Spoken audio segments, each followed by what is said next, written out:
Hi everyone, कैसे हैं आप लोग। So welcome to Unacademy accelerate.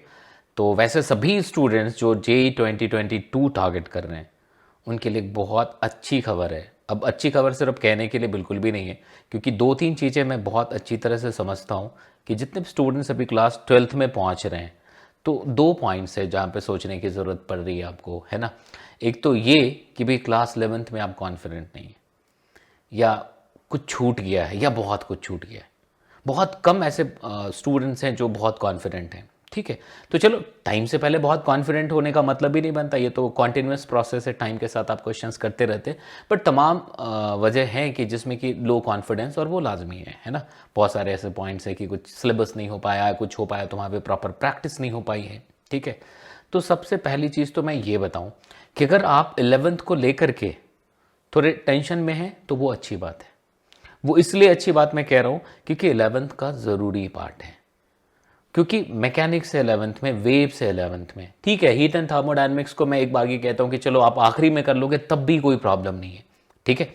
लेकिन अगर हम मैकेनिक्स की बात करें, फिर एक पॉइंट आएगा कि अरे यार मैकेनिक्स में तो फिर कुछ ही तो चीज़ें लगती हैं, ठीक है। बट कंट्रोल ओवर दैट कुछ चीज़ बहुत ज़रूरी है, ठीक है। तो मैं इन सारे जो भी डाउट्स हैं, जो मुश्किलें हैं, जो भी चीज़ है, उस पर सिर्फ एक लाइन पे उन सब पे कहते हैं ना कि रेड मार्क लगा करके उसको ग्रीन कर देता हूँ कि भाई हम जो करने वाले हैं 16th ऑफ अप्रैल से जो बैच शुरू हो रहा है, जो भी आप देख रहे हो वॉल बैच हमारा शुरू हो रहा है, ठीक है। जिसमें द्विवेदी सर फिजिकल पढ़ा रहे होंगे, है ना। MK सर है ऑर्गेनिक एंड ऑर्गेनिक पढ़ा रहे होंगे, ओम शर्मा सर मैथ्स पढ़ा रहे होंगे, और मैं आपको फिजिक्स पढ़ाऊंगा। तो मैं सीधे तौर पे साफ साफ शब्दों में कह दूं कि 11th प्लस 12th का डिटेल्ड सिलेबस, कि हर एक notes, copy, DPP, question, assignments, जो भी करना होता है, डाउट सेशन, क्विजेज, वो सब कुछ करेंगे।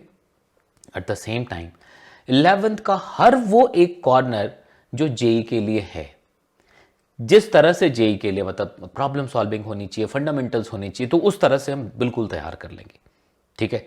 तो अगर आपको बिल्कुल भी कुछ आइडिया नहीं है कि भाई हम तो सर सिर्फ बेसिक्स करके आए हैं, या फिर हमने तो सिर्फ NCERT किया हुआ है, HC वर्मा ने हमने थोड़ा बहुत करा, परेशान होने की बिल्कुल भी ज़रूरत नहीं है।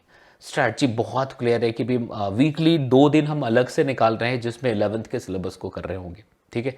डेली बेसिस पे आपको 20 minutes to half an hour देना है, जिसमें आप कॉन्टिन्यूसली 11th को करते चले जाओ।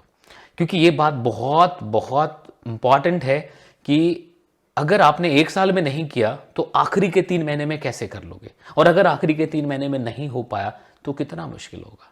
तो ये स्टेटमेंट इनवैलिड है कि पहले नहीं कर पाए तो अब कैसे होगा। तो जब अगर पहले नहीं कर पाए तो अब नहीं होगा तो 12th भी नहीं होगा। तो सिंपल सा एक लाइन है कि भाई हमें पूरी फिजिक्स पढ़नी है। जेई की बात करें तो पूरी फिजिक्स से ही काम चलना है, पूरी फिजिक्स आनी जरूरी है, तभी हम कॉन्फिडेंट हो पाएंगे एडवांस के हिसाब से, है ना।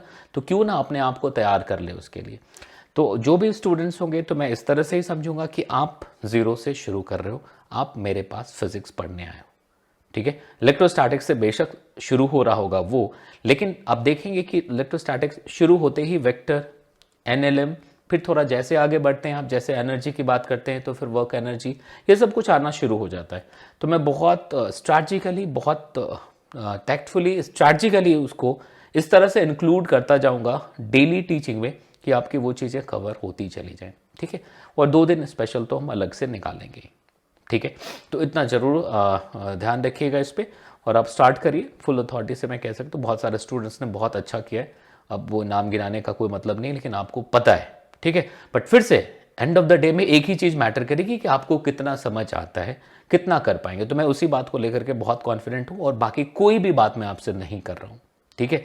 सिर्फ एक ही पॉइंट पे बात कर रहा हूँ कि यार आप बहुत अच्छा कर लेंगे, और ये पता करने में 7 डेज बहुत है, 7 दिनों में आपको पता लग जाता है क्या क्या होने वाला है, ठीक है। तो अगर अभी तक आपने सब्सक्रिप्शन नहीं लिया है तो आप मेरा कोड यूज़ कर सकते हैं, विच इज़ पंकज लाइव। ये कोड यूज़ करके आपको 10% का डिस्काउंट मिलता है, ठीक है।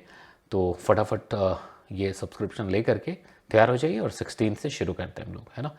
16 तारीख से शुरू होगा, और विद इन अ वीक आपका जो खोया हुआ कॉन्फिडेंस है, या जो कुछ भी तो थोड़ा सा डार्क, थोड़ा सा विजन हेजी हो गया है, वो सब कुछ बिल्कुल साफ होगा। ये मैं फुल अथॉरिटी से कह रहा हूँ आपको, ठीक है।